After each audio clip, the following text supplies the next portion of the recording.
Hello friends, welcome to our channel Learning Notebook. In today's video, we are going to learn science chapter Life of Animals and Their Habitat. I'm sure friends, आपको भी animals बहुत excite करते हैं जैसे कि मुझे भी बहुत एक्साइट करते हैं. I love to read about animals and know about their life. So in this chapter, we are going to learn about various aspects of animals. So let's start with the warm up of this chapter. Sort the animals based on their body coverings. Look here, friends. Here you can see various animals. You have to sort them based on their body coverings. जैसे कि फर जिस animal में है, फर जिस animal की covering है, उसके नाम आपने यहाँ लिखने हैं. जिन एनिमल्स को फेदर्स कवर करते हैं उनके नाम यहाँ. इसी तरह शेल्स और स्केल्स वाले एनिमल्स को आपने यहाँ लिखना है. Okay. Now let's read the objective of this chapter. First, we will understand habitat and types of habitats, then adaptation, body coverings of animals, breathing and feeding habits of animals, movement in animals, and lastly, we will learn about migration. So let's start with our chapter. Our planet Earth provides shelter to a variety of animals. There are all kinds of creatures living at different places on Earth. So friends, जो हमारा planet earth है वहां पर बहुत सारे animals रहते हैं, अलग अलग तरह के एनिमल्स पाए जाते हैं और हमारी अर्थ उनको शेल्टर प्रोवाइड करती है. तो फ्रेंड्स, आइए देखते हैं कि जो शेल्टर यानी उनके जो रहने की जगह है वो कौन कौन सी होती हैं. So let's move to our next topic which is habitat and types of habitats. A habitat is a natural environment where an organism lives and thrives. There are different habitats on Earth like forest, oceans, desert, polar regions and fresh water. तो friends, habitat क्या होता है? Habitat होता है वो natural environment जो nature ने provide करा है, ऐसा एनवायरनमेंट जहां पर ऑर्गेनिजम्स यानी कि जितने भी एनिमल्स हैं वो रहते हैं और थ्राइव करते हैं यानी कि सरवाइव करते हैं, रिप्रोड्यूस करते हैं. तो डिफरेंट टाइप ऑफ हैबिटेट्स हैं फ्रेंड्स हमारी अर्थ पर. कौन कौन से? जैसे कि फॉरेस्ट यानी जंगल, ओशंस, डेजर्ट्स, पोलर रीजन्स और fresh water. So let's learn about each of these habitats. First one is forest. A large area covered with lush green trees and plants is called forest. It is home to a diverse range of animals, including mammals like deer, bears, and squirrels, as well as birds and insects. So friends, forest यानी जंगल, यानी कि बहुत बड़ा area जो covered हो बड़े बड़े trees से और प्लांट से. ठीक है, तो उसे हम कहेंगे फॉरेस्ट. और फॉरेस्ट में फ्रेंड्स बहुत अलग अलग टाइप के एनिमल्स पाए जाते हैं. वहां पे मैमल्स भी होते हैं जैसे कि डियर, बेयर, टाइगर, लायन और स्क्वायरल्स जैसे और एनिमल्स होते हैं, और बर्ड्स और अलग अलग टाइप के इंसेक्ट्स भी होते हैं. तो एक ये हैबिटेट होता है जहां पर बहुत तरह के एनिमल्स रहते हैं. They live and thrive. Now, next type of habitat is desert. Desert is a dry area covered with sand, characterized by extreme temperature and no source of vegetation. Animals such as camels, kangaroos, rats, rattlesnakes, scorpions, and lizards are well adapted to these harsh conditions.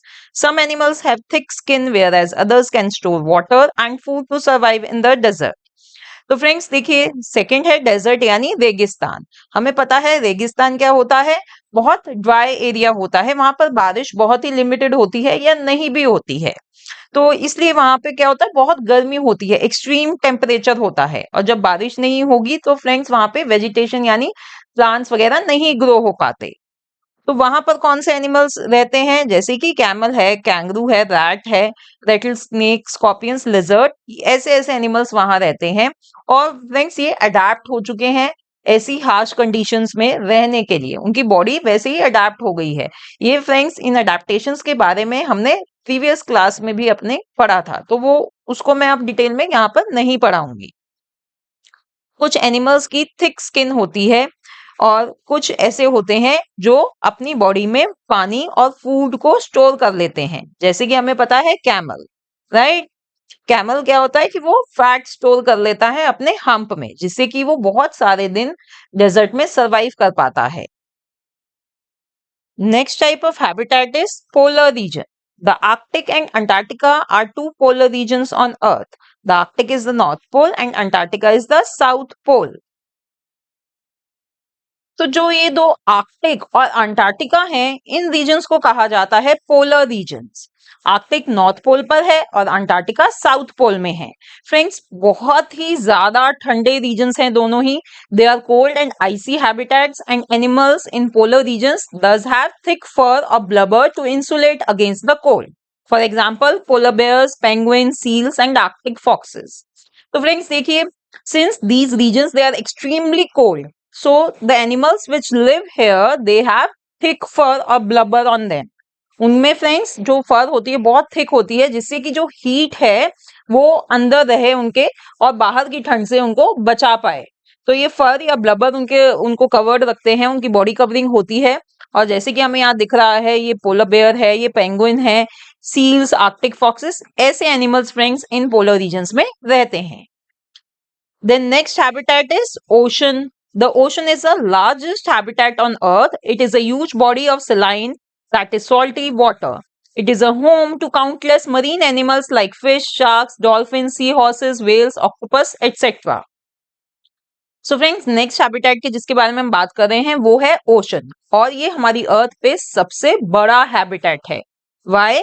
Because we know that बहुत बड़ा जो portion है हमारी earth का, that is covered by oceans.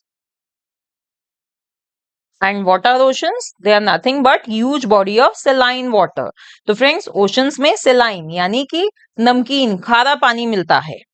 And it is home to countless, बहुत सारे marine animals हैं friends. The countless marine animals पाए जाते हैं, जैसे कि फिश, शार्क्स, डॉल्फिन्स, इस तरह से। ये देखिए यहाँ पे हमें कुछ मरीन एनिमल्स दिखाए भी गए हैं जो ओशंस में रहते हैं। शार्क्स हो गई, ऑक्टोपस हो गए, सी हॉर्स हो गए, ठीक है। Then last type of habitat which we are going to learn about is fresh water. So fresh water means वो वाटर जो सॉल्टी ना हो, जो खारा ना हो। So freshwater habitats like rivers, lakes and ponds support a variety of aquatic animals including fish, frogs, salamanders, ducks, swans and cranes. तो friends, fresh water कहाँ मिलता है? फ्रेश वाटर मिलता है रिवर्स में, लेक्स में, पॉन्ड्स में, ठीक है। तो इस फ्रेश वाटर हैबिटेट्स में बहुत अलग वैरायटी के एक्वेटिक एनिमल्स रहते हैं, जैसे कि फिश होती हैं, फ्रॉग्स होते हैं, ये सेलेमेंडर होता है, डक्स है, क्रेन्स है, स्वैन्स हैं, ये सभी फ्रेंड्स इसमें फ्रेश वाटर में रहते हैं। तो ये उनका हैबिटेट है। So friends, these were the type of different habitats which are found on our planet Earth. Now next we are going to learn about adaptation. Adaptation is the process by which animals develop characteristics or behaviors that help them survive in their environment. These adaptations can be seen in their body coverings, breathing organs, feeding habits and movement. So friends देखिए, in different type of habitats में रहने के लिए जो animals होते हैं वो अपने आप को अडाप्ट कर लेते हैं। उनमें अलग अलग करेक्टरिस्टिक्स उनकी डेवलप हो जाते हैं। अब वो करेक्टरिस्टिक्स उनकी बॉडी कवरिंग भी हो सकती है, वो जिस तरह से ब्रीथ करते हैं उनके ब्रीदिंग ऑर्गन्स भी हो सकते हैं, उनकी फीडिंग हैबिट्स भी हो सकती हैं। तो इस तरह से फ्रेंड्स ये चीजें कहलाती हैं अडेप्टेशंस, जिनकी वजह से वो अपने हैबिटेट में, अपने पर्टिकुलर हैबिटेट में सर्वाइव कर पाते हैं। So let's learn about these adaptations. First is body covering of animals. Body coverings are an important adaptation for survival of animals in their environment. Animals have different body coverings such as scales, shells, hair, fur and feathers. So friends, पहली adaptation है animals की body coverings. तो body coverings हो सकती है friends, किन्हीं animals के पास scales हो, किन्हीं के पास शेल्स, किन्हीं की बॉडी कवर्ड हो हेयर से, फर से या फेदर्स से। तो आइए इन सभी टाइप ऑफ बॉडी कवरिंग के बारे में हम डिटेल में पढ़ते हैं। First we will learn, did you know armadillos are the only living mammal with a shell. Their shell is actually made up of bones covered in tough leathery skin. So look here friends, this is armadillo. आर्madillos जो हैं वो सिर्फ वही एक ऐसे mammal हैं जिनके पास shell होता है। मैमल क्या होते हैं फ्रेंड्स? मैमल यानी कि जो अपने यंग वंस को रिप्रोड्यूस करते हैं, उन्हें अपना मिल्क पिलाते हैं। So those are mammals. तो आर्madillos ही एक ऐसा मैमल है जिसके पास शेल है। और ये शेल किस चीज से बना होता है? ये एक्चुअली बना हुआ है बोन से, जो कवर्ड है टफ लेदरी स्किन से। तो आइए फ्रेंड्स, सबसे पहले हम शेल्स के बारे में समझते हैं। Some animals like snails, turtles, and crabs have shells that cover and protect their bodies. These shells are made up of tough material. It provides a safe place for animals to retreat when threatened. So look here friends, this is a snail. तो friends आपको ये क्या दिखाई दे रहा है? ये होता है स्नेल का शेल। इसी तरह से फ्रेंड्स आपने टर्टल्स देखे होंगे, टर्टल्स के ऊपर भी एक शेल होता है, क्रैब्स का भी शेल होता है। तो ये एक ऐसा कवर होता है फ्रेंड्स जो उनको उनकी बॉडी को तो कवर करता ही है, साथ साथ उनको प्रोटेक्ट करता है। किनसे? जब उन्हें फ्रेंड्स लगता है कि उनको उनकी एग्जिस्टेंस थ्रेटेंड है, यानी कि कोई उनके ऊपर हमला करने वाला है, उन्हें पकड़ने वाला है, तो वो इस शेल के अंदर चले जाते हैं। सो यही मतलब है फ्रेंड्स इसका, जब यहाँ पे लिखा है ना दे रिट्रीट व्हेन थ्रेटेंड, तो वो ये जो स्नेल है ये क्या करेगा? अपने शेल में अंदर यहाँ चला जाएगा। और फिर फ्रेंड्स ये बाहर नहीं आते जब तक इनको नहीं लगता कि भाई जो हमारा को जो डेंजर है वो वहां से हट गया है, now we are safe, then only they come out of their shell. And the shells are made up of very tough material. बहुत टफ मटेरियल होता है फ्रेंड्स, ये ब्रेक नहीं होता। So shells is one of the body covering which protect these animals. Now next is fur or hair. Dogs, cats, rabbits and lions have fur or hair covering their bodies. Fur is made up of multiple layers of hair that provide insulation and keeps the animal warm in cold weather and cool in hot weather.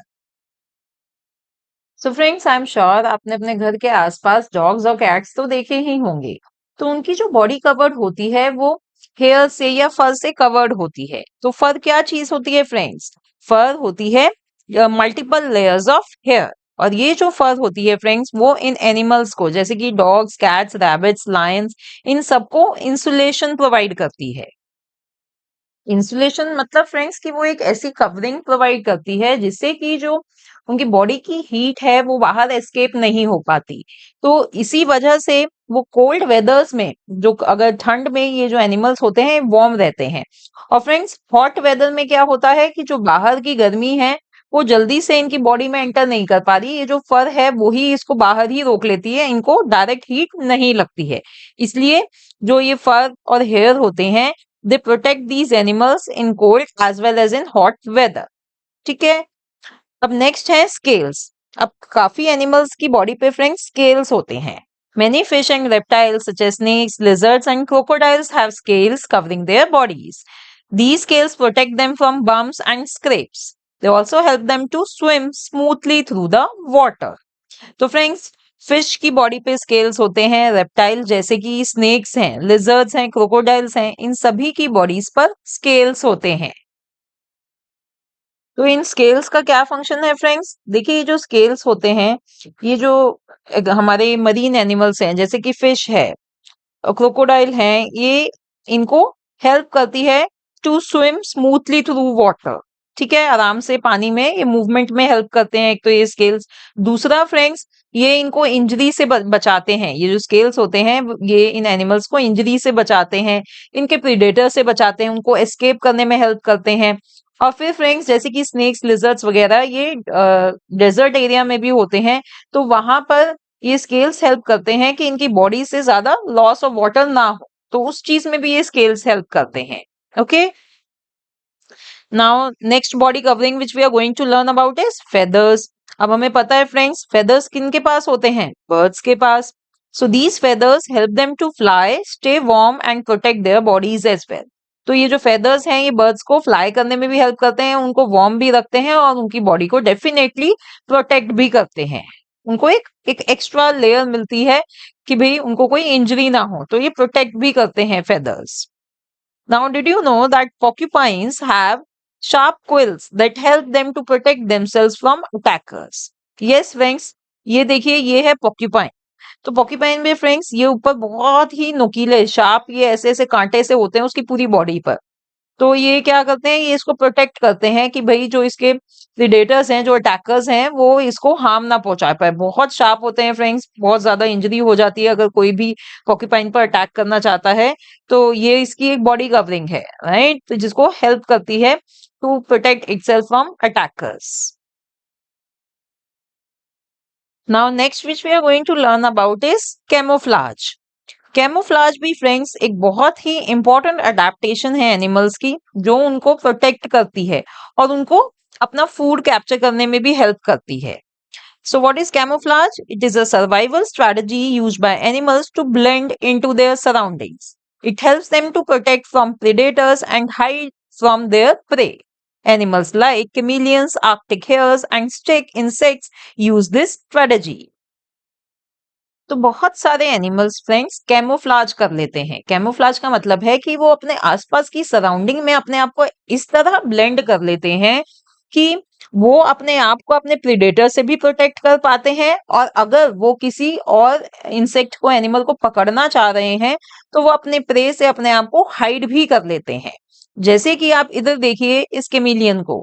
Chameleon friends बहुत ही अच्छी तरह से अपने आप को camouflage करती है। वो अपने प्रे को स्पेशली ये कैमोफ्लेज करती है अपने प्रे को पकड़ने के लिए। पता भी नहीं चलता। अब जैसे कि यहाँ पे देखिए बैकग्राउंड ग्रीन है, तो वो ग्रीन कलर में उसने अपने आप को इस तरह से कैमोफ्लेज कर लिया है। और इसी तरह फ्रेंड्स फ्रॉग्स होते हैं, they also use this survival strategy. Frogs they also blend themselves into their surroundings. Other examples are Arctic hares, stick insects, ये सभी कैमोफ्लेज कर लेते हैं। ओके, तो ये तो फ्रेंड्स अब हमने अच्छे से बॉडी कवरिंग्स और कैमोफ्लाज के बारे में समझ लिया है। अब नेक्स्ट जो अडेप्टेशन जिनके बारे में बात करेंगे वो है breathing and feeding in animals. Oxygen is essential for every living creature. Animals breathe in oxygen and breathe out carbon dioxide. Land animals breathe in oxygen from air, whereas aquatic animals breathe in oxygen from water. So friends, as we know that oxygen is important for all of us, चाहे वो animals हो या हम human beings हो। हम सभी oxygen breathe इन करते हैं और कार्बन डाइऑक्साइड ब्रीथ आउट करते हैं। अब फ्रेंड्स जो लैंड एनिमल्स होते हैं वो तो एयर से ऑक्सीजन ले लेते हैं, और जो पानी में रहते हैं एनिमल्स, जो मरीन और एक्वेटिक एनिमल्स होते हैं, वो पानी से ऑक्सीजन ब्रीथ इन करते हैं।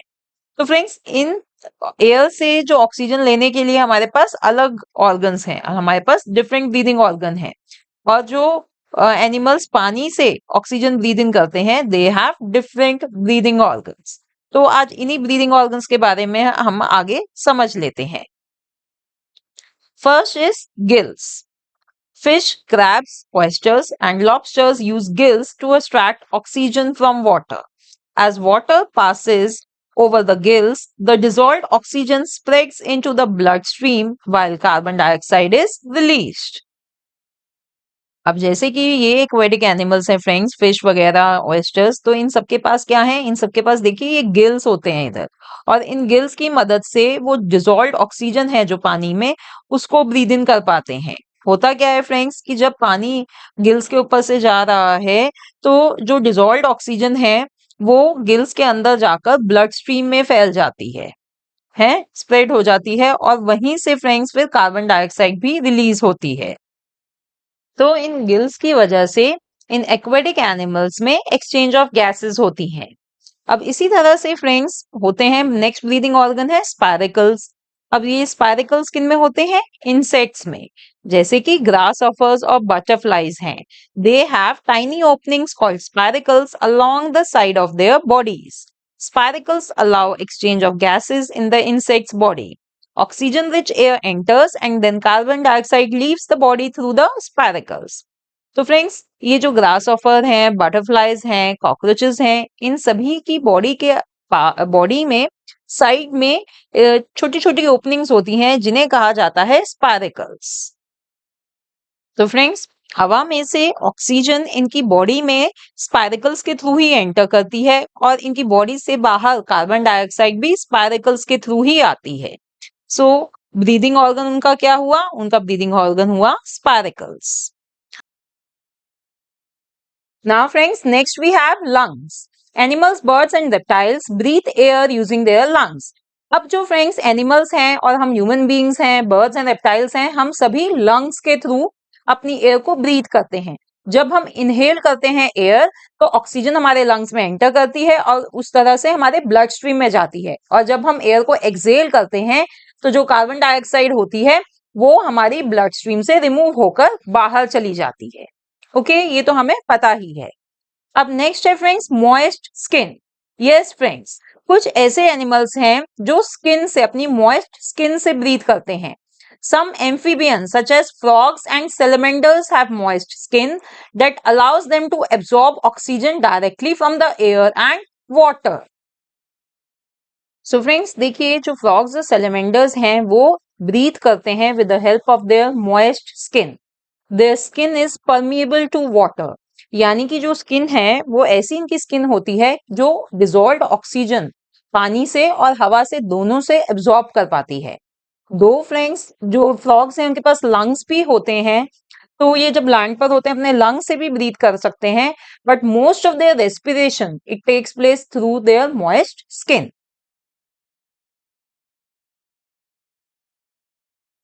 Now, next breathing organ is blowholes.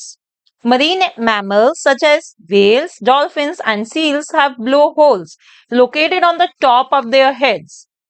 Blowholes allow these animals to breathe air while swimming.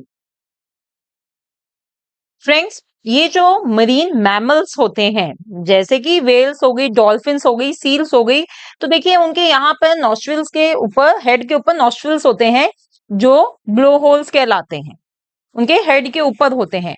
तो ये जो मेरीन मैमल्स होते हैं फ्रेंड्स, इनके पास गिल्स नहीं होते, इनके पास लंग्स होते हैं, हमारी तरह लंग्स होते हैं। और और ये हवा कैसे, क्योंकि इनको तो भाई ऑक्सीजन चाहिए, तो ऑक्सीजन कैसे जाएगी, ऑक्सीजन जाती है यहाँ से ब्लो होल से। तो ये ब्लो आपने देखा होगा कि ये कुछ कुछ टाइम बाद ये जो मैमल्स होते हैं वो पानी के ऊपर आते हैं, तो वो इसीलिए आते हैं क्योंकि उनको हवा चाहिए। तो ये सरफेस पे आते हैं, ये पहले एक्सेल करते हैं, हवा रिलीज करते हैं और फिर फ्रेश एयर ब्रीद इन करते हैं। ओके, सो फ्रेंड्स, ये हमने पढ़ा ब्रीदिंग ऑर्गन्स के बारे में। तो डिफरेंट डिफरेंट एनिमल्स के पास कैसे डिफरेंट ब्रीदिंग ऑर्गन्स होते हैं, ये सब चीजें हमने पढ़ ली हैं। Now next we have feeding habits. अब हम देखते हैं फ्रेंड्स की अडेप्टेशन में जो फीडिंग हैबिट्स होती हैं वो कैसे हेल्प करती हैं एनिमल्स को उनके हैबिटेट में ढलने के लिए। Different animals need different types of food as their source of energy. Depending on their needs they have specific teeth and mouth structure. तो फ्रेंड्स, अलग अलग एनिमल्स की अलग रिक्वायरमेंट होती है फूड की, और उनकी जरूरत के हिसाब से फ्रेंड्स कि भाई वो कौन से टाइप का फूड खाते हैं, उनका माउथ का स्ट्रक्चर और उनके दांतों का स्ट्रक्चर भी अलग अलग होता है। Yes, now let's understand it. First we will learn about herbivores. Animals like cows, deer, and rabbits eat plants as their source of food. They have specialized teeth and digestive systems adapted for grinding. They have sharp front teeth called incisors for biting and strong, broad teeth for chewing called molars and premolars. अब now friends, जो ये herbivores होते हैं, ये वो कौन से animals होते हैं जो सिर्फ प्लांट्स खाते हैं। ठीक है, जैसे कि काव हो गई, डियर हो गया, रैबिट हो गए, जिराफ हो गया, ये सभी हर्बीवोर्स एनिमल्स हैं, ये हर्बीवोर्स हैं ये। तो इनके कैसे टीथ होते हैं फ्रेंड्स, इनके स्पेशलाइज्ड टीथ होते हैं जिनसे ये प्लांट्स को काट पाए, उनको बाइट कर पाए, राइट। और इसी तरह से इनका डाइजेस्टिव सिस्टम भी इसी तरह अडेप्टेड है ग्राइंडिंग के लिए। तो जो उनके दांत होते हैं आगे के फ्रेंड्स, जो दांत होते हैं इंसाइजर्स, वो काफी शार्प होंगे बाइट करने के लिए। और जो मोलर्स और प्रीमोलर्स होते हैं वो काफी स्ट्रॉन्ग और ब्रॉड होते हैं जिससे कि ये च्यू कर पाए। जो खाना ये प्लांट जो भी ग्रास वगैरह खाते हैं उसको च्यू करना पड़ेगा ना, जब भी तो अंदर लेते हैं तो च्यू कर पाए।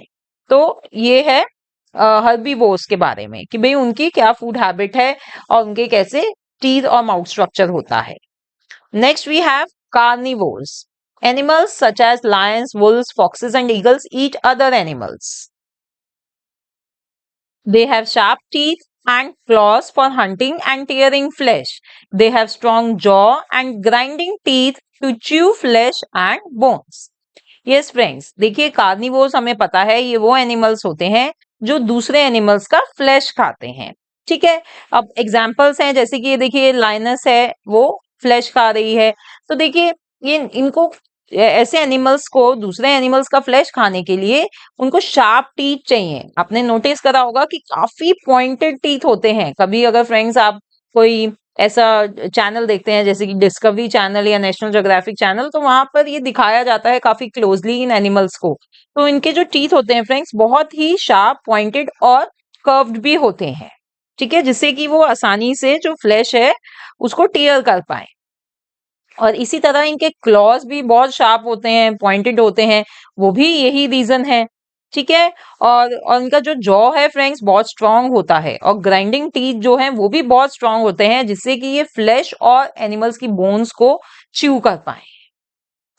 अब इसी तरह से फ्रेंड्स बर्ड्स भी होते हैं। तो हमने लायन, वुल्व्स के बारे में और फॉक्सेस के बारे में पढ़ा, ऐसे ही बर्ड्स भी होते हैं, जैसे कि ईगल हो गया, वल्चर हो गए, काइट हो गई।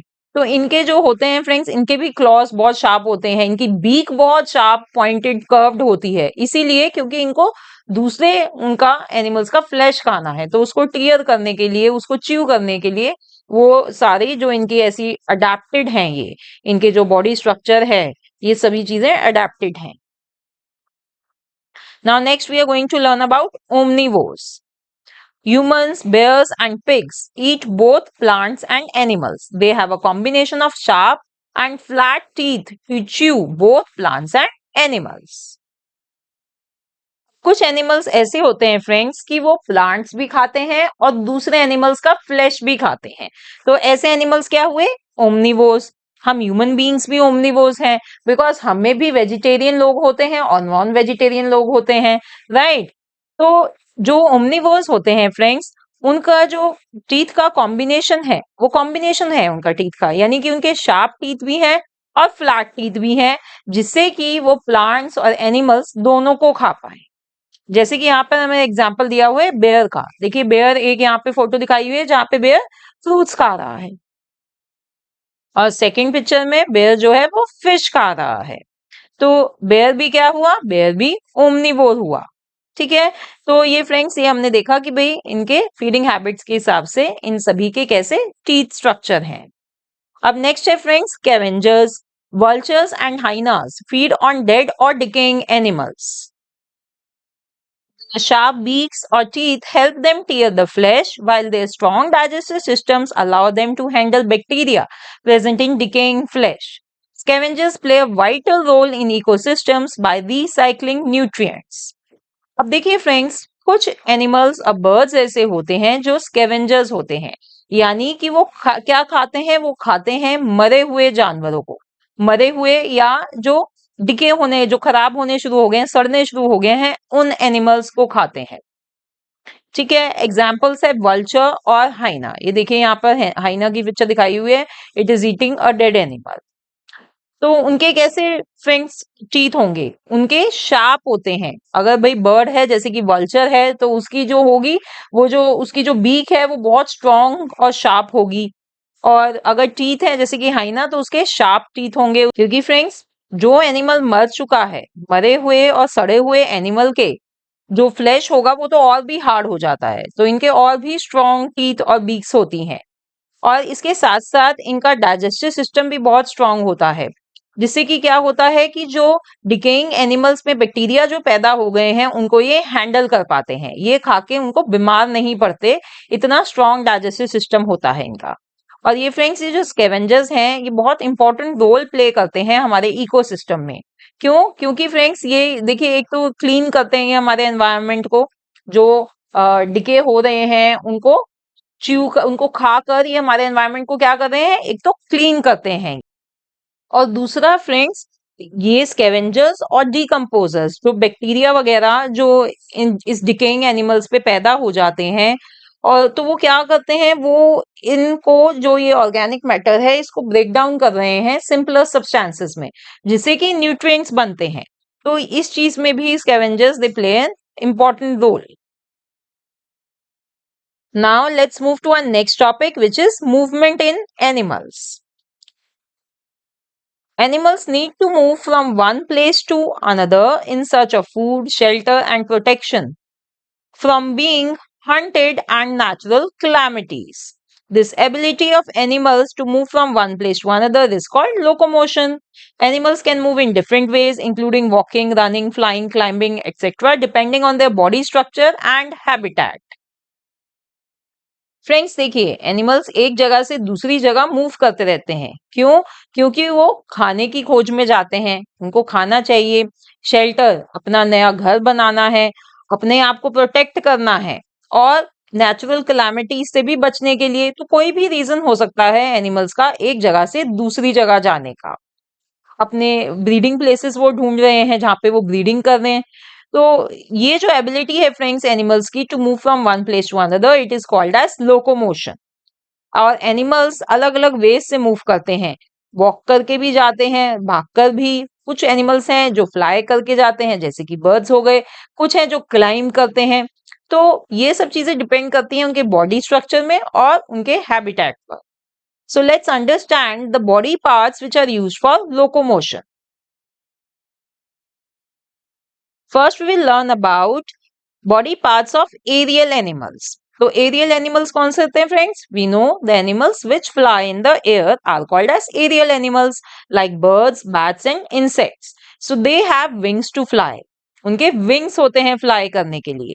Insects like moths and butterflies can fly with the help of their wings. इसी तरह से इंसेक्ट्स के, जैसे कि मॉथ्स हैं, बटरफ्लाइज हैं, ग्रास ऑफर्स हैं, इन सब के क्या है? इनके भी विंग्स हैं। They are six-legged creatures, allowing them to walk, run, and jump. Some insects like beetles, ants, and cockroaches crawl on their legs.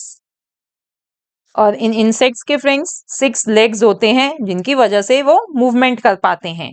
और कुछ इंसेक्ट्स ऐसे हैं जो इन 6 लेग्स पर क्रॉल करते हैं, जैसे कि बीटल्स, एंड्स, कॉकरोचेस, वो इन लेग्स पर क्रॉल करते हैं। The wings of birds have feathers that are light weight and flexible. अब फ्रेंड्स अगर हम बर्ड्स की बात करते हैं तो हमें पता है कि बर्ड्स मूव करते हैं अपने विंग से, वो फ्लाई करते हैं अपने विंग से। तो जो बर्ड्स के विंग्स होते हैं फ्रेंड्स, उन पर फेदर्स होते हैं जो काफी लाइट वेट होते हैं और फ्लेक्सिबल भी होते हैं। तो फ्रेंड्स ये तो हमने विंग्स के बारे में पढ़ा। Apart from that birds also use their hind limbs, that is legs, for walking, catching there pray and attacking enemies. अपने हाइंड लिम्स यूज करते हैं वो वॉक करने के लिए, अपने प्रे को कैच करने के लिए और अपने एनिमी को अटैक करने के लिए। ये जो विंग्स है ये 4 लिम्स होते हैं बर्ड के। Okay, and the tail feathers of birds help them to change the direction and angle of their flight. अब फ्रेंड्स जो उनके टेल फेदर होते हैं ना, उनकी मदद से वो क्या करते हैं, वो फ्लाई करते करते अपनी डायरेक्शन चेंज कर सकते हैं, अपनी फ्लाइट का एंगल भी चेंज कर सकते हैं। तो काफी यूजफुल होते हैं ये टेल फेदर्स बर्ड्स के लिए। Then some birds have wings but they cannot fly because their wings are too weak to fly. कुछ बर्ड्स ऐसे होते हैं जिनके पास विंग्स तो होते हैं बट वो उड़ नहीं सकते क्योंकि वो विंग्स काफी कमजोर हैं, वो इतने स्ट्रांग नहीं है कि वो फ्लाई कर पाए। Such birds are called as flightless birds. Examples are emu, ostrich, penguin and kiwi. देखिए ये है एमू बर्ड, तो ये फ्लाइटलेस बर्ड है। दो इसके पास विंग्स हैं बट वो इसके ये फ्लाई नहीं कर सकता। So friends this was about aerial birds कि एरियल बर्ड्स में कैसे मूवमेंट होती है। Next we are going to learn about terrestrial animals, यानी वो एनिमल्स जो लैंड पर रहते हैं। Dogs, cats, deers, and tigers typically move by walking or running on land. They have 4 limbs, that is legs. The front limbs are called forelimbs and the back limbs are called hind limbs. Now friends, अब हम land पर जो animals की बात करते हैं, देखिए जो सबसे क्लोजेस्ट एनिमल हमें समझ में आता है लैंड पर वो होते हैं ये हमारे जो घर के आसपास दिखते हैं, जैसे कि डॉग्स हैं, कैट्स हैं, काऊ है। तो ये ऐसे एनिमल्स हमें अपने घर के आसपास दिखते हैं। ठीक है, तो आपने देखा होगा कि उनके 4 लेग्स होते हैं। जो आगे के लिम्स होते हैं, आगे के लेग्स होते हैं वो कहलाते हैं 4 लिम्स और पीछे के 2 लेग्स कहलाते हैं hind limbs. Okay, kangaroos use their powerful hind limbs to hop on the ground and humans use their 4 limbs as hands. Kangaroos आपने देखे होंगे फ्रेंड्स, वो हॉप करते हैं, वो हॉप करते हैं ना, तो वो जो पीछे के जो हाइंड लिम्स हैं उन पर हॉप करते हैं, वो काफी स्ट्रांग होते हैं, काफी पावरफुल होते हैं इनके हाइंड लिम्स। और हम ह्यूमंस जो हमारे हैं, हम अपने four limbs as hands use करते हैं, है ना। Reptiles such as snakes, crocodiles and lizards crawl on the ground. और जो रेप्टाइल है जैसे कि स्नेक्स, क्रोकोडाइल, वो ग्राउंड पर क्रॉल करते हैं। ये तो यहाँ पर फ्रेंड्स हमें इन सभी के एग्जाम्पल्स दिखाए हुए हैं। Now next we have aquatic animals. Fish have fins for swimming, while whales and dolphins have powerful tails to move through the water. Turtles have webbed feet to swim in water, whereas penguins use their two forelimbs as flippers to push water and swim. अब friends देखिए, जो aquatic animals हैं यानी जो animals पानी में रहते हैं, उनकी मूवमेंट कैसे होती है, उनके पास क्या ऐसे ऑर्गन्स होते हैं, वो देख लेते हैं। फिश के पास फिन्स होते हैं स्विम करने के लिए। व्हेल्स और डॉल्फिन्स के पास फ्रेंड्स बहुत पावरफुल टेल्स होती हैं, जिनकी मदद से वो आसानी से वाटर में मूव कर पाती हैं। इसी तरह से जो टर्टल्स हैं, टर्टल्स के ये जो फीट हैं, देखिए ये फीट, ये वेब्ड फीट होते हैं which help them to swim in water. Then on the other hand penguins, ये देखिए पेंगुइन्स, अब पेंगुइन्स के फ्रेंड्स जो फोर लिम्स हैं वो एज फ्लिपर्स यूज करते हैं। जब वो पानी में स्विम कर रहे हैं तो उससे वो पानी को पुश करते हैं। ठीक है। अब फ्रेंड्स हम बात करेंगे माइग्रेशन की। माइग्रेशन शायद आपने ये टर्म सुनी हो, नहीं भी सुनी तो कोई बात नहीं, आज हम इस टर्म को अच्छे से समझ लेंगे। The seasonal movement of animals from one place to another is called migration. They migrate in search of food, safe shelter and favorable environmental conditions. देखिए फ्रेंड्स, अब यहाँ पर बात हो रही है एनिमल्स की सीजनल मूवमेंट की। अब कुछ एनिमल्स स्पेशली ये जो होते हैं ये बर्ड्स होते हैं। ये बर्ड्स फ्रेंड्स क्या करते हैं, ये पर्टिकुलर सीजन में ये एक जगह से दूसरी जगह चले जाते हैं। ये एक जगह से दूसरी जगह फ्लाई करते हैं। और ये जो प्लेसेस होते हैं फ्रेंड्स, ये काफी डिस्टेंस कवर करते हैं, दूर दूर होते हैं ये प्लेसेस। तो ऐसी जो मूवमेंट है जो ये बर्ड्स करते हैं, और and they move great distances and longer distances during one particular season, this movement is known as migration. अब क्वेश्चन ये आता है कि बर्ड्स क्यों माइग्रेट करते हैं। तो फ्रेंड्स ये माइग्रेट करते हैं इन सर्च ऑफ फूड, खाने के लिए, सेफ शेल्टर के लिए और फेवरेबल एनवायरमेंटल कंडीशन के लिए। देखिए फेवरेबल एनवायरमेंटल कंडीशन का मतलब है कि कुछ बर्ड्स होते हैं जो भाई जिस जगह वो रह रहे हैं वहां पे बहुत ठंड हो गई है और वो ठंड नहीं सह सकते, वो बर्ड्स ऐसे नहीं है, तो वो माइग्रेट कर जाएंगे, वो दूसरी ऐसी जगह पे जाएंगे जहां पर उतनी ठंड ना हो। ठीक है। इसी तरह से कुछ बर्ड्स माइग्रेट करते हैं to search for their breeding grounds, जहां पर वो ब्रीड कर सके, रिप्रोड्यूस कर सके। So friends, birds which migrate are called migratory birds and birds which do not migrate are called resident birds. Right? तो ऐसे birds को हम क्या कहेंगे, migratory birds, और जो birds migrate नहीं करते वो होते हैं resident birds. Many migratory birds travel to a specific breeding ground to take advantage of favorable conditions. Bird may migrate to avoid harsh winter weather and extreme temperatures. ये मैंने आपको अभी ऊपर बता ही दिया है। देन अब एग्जाम्पल्स हैं फ्रेंड्स, जैसे कि the Arctic tern. The Arctic tern देखिए ये बर्ड है, it holds the record for the longest migration travelling from Arctic region to Antarctica. Oh my God, देखो फ्रेंड्स ये कितना लंबा डिस्टेंस ट्रेवल करता है ये बर्ड। ये आर्कटिक रीजन यानी कि एक पोल से दूसरे पोल तक जाता है। देखो आर्कटिक रीजन से अंटार्कटिका तक जाता है, तो ये जो है ये सबसे लंबा डिस्टेंस, सबसे लॉन्गेस्ट माइग्रेशन का रिकॉर्ड होल्ड करता है ये Arctic tern. Then monarch butterflies, they also travel thousands of miles between North America and Mexico each year. Butterflies हैं फ्रेंड्स, मोनार्क बटरफ्लाइज वो भी बहुत लंबा डिस्टेंस ट्रैवल करती हैं हर साल। Migratory insects like locust are harmful. और फ्रेंड्स कुछ इंसेक्ट्स होते हैं माइग्रेटरी इंसेक्ट जैसे कि लोकस्ट, ये बहुत हार्मफुल होते हैं। कैसे? They migrate in swarms and destroy the standing crops. देखिए फ्रेंड्स ये क्या करते हैं कि ये जिस भी जगह से माइग्रेट करते हुए जिस भी जगह से गुजर रहे हैं ना, एक तो ये बहुत बड़े बड़े झुंड में स्वॉर्म्स में गुजरते हैं, और अगर ये किसी खेत के ऊपर से निकल गए तो वो सारे खेत खा जाते हैं, ये खराब कर देते हैं उन खेतों को। तो आपने शायद सुना भी होगा कुछ साल पहले बहुत ये लोकस्ट जो थे ये नॉर्थ इंडिया की तरफ से ये गुजरे थे और काफी क्रॉप्स इन्होंने खराब कर दी थी। Then we have the European eels swim from their freshwater habitats to the Sargasso Sea in the North Atlantic Ocean to lay their eggs.